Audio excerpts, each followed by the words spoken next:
Assalamualaikum warahmatullahi wabarakatuh. Dinten menika kula badhe nyritakake pengalaman kula.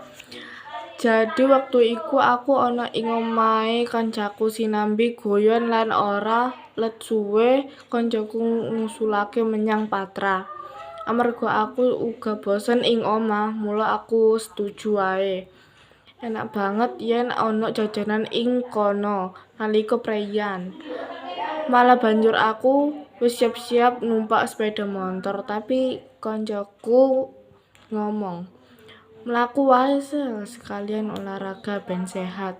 Sebenarnya aku pengen nolak, tapi pas ndelok raine kancane aku setuju wae. Aku mung setuju tinimbang mengko dheweke sedih utawa nesu marang aku.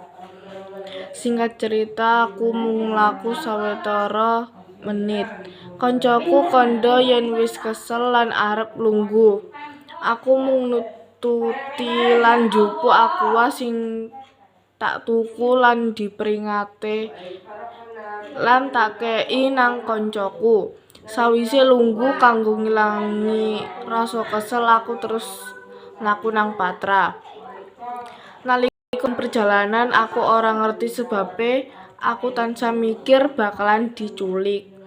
Yen salah sijine bisa nindakake pencak silat, aku bisa tenang. Nanging saiki aku karo koncoku ora bisa nindakake pencak silat. Amarga aku ora pengen mikir sing elek-elek, akhire aku mutusake omong-omongan karo kanca-kancaku.